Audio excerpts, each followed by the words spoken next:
పాత 5 నోట్లతో మాయ చేశారు. లక్షల రూపాయలు వస్తాయంటూ నిండా ముంచారు. దీంతో లబోదిబోమంటున్నారు బాధితులు. కామారెడ్డి జిల్లాలో వెలుగు చూసిన ఈ నోటు కథ ఏంటి? కామారెడ్డి జిల్లాలో జరిగిన ఓ ఘటన అందరినీ ఆశ్చర్యానికి గురిచేసింది.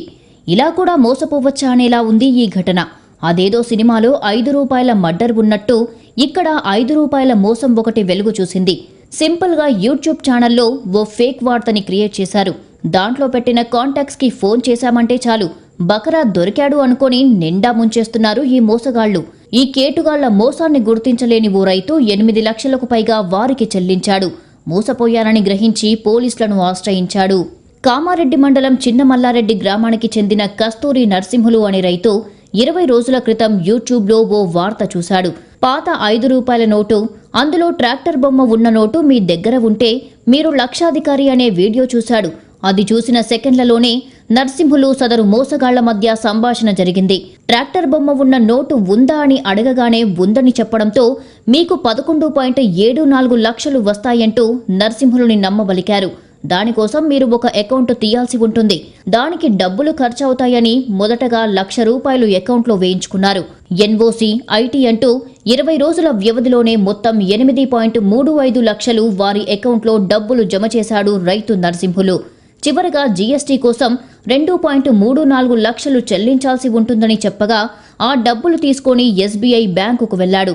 అనుమానం వచ్చిన సిబ్బంది నరసింహులను మేనేజర్ వద్దకు పంపించగా ఇంత పెద్ద అమౌంట్ జీఎస్టీ కోసం కట్టిన సందర్భాలు ఇప్పటి వరకు లేవు, ఇదేదో మోసం ఉన్నట్టుంది అని నరసింహులకు చెప్పగా అనుమానం వచ్చిన నరసింహులు దేవునిపల్లి పోలీసులకు ఫిర్యాదు చేశాడు. చిన్న మల్లారెడ్డి బ్యాంకులోకి వెళ్ళి 49,650 రూపాయలు వేసిన అకౌంట్లకు ఇక అన్నీ ఫోన్పే, గూగుల్ పే వేరేతో కొట్టించిన. ఆయన 11,72,000 చిల్లర పంపిస్తున్నా అని చెప్పిన కొద్దీ నేను పంపించిన. మొత్తానికి ఏప్రిల్ 3 తారీఖు నుంచి 14 తారీఖు వరకు నేను 8,36,000 చిల్లర డబ్బులు పంపించడం జరిగింది.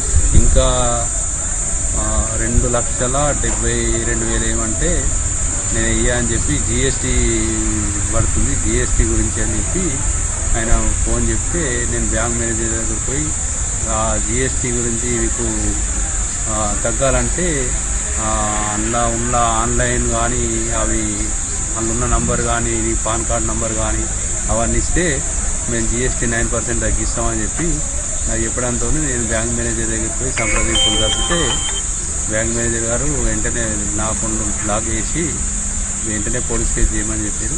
అప్పుడే నేను దేవునిపల్లి స్టేషన్కి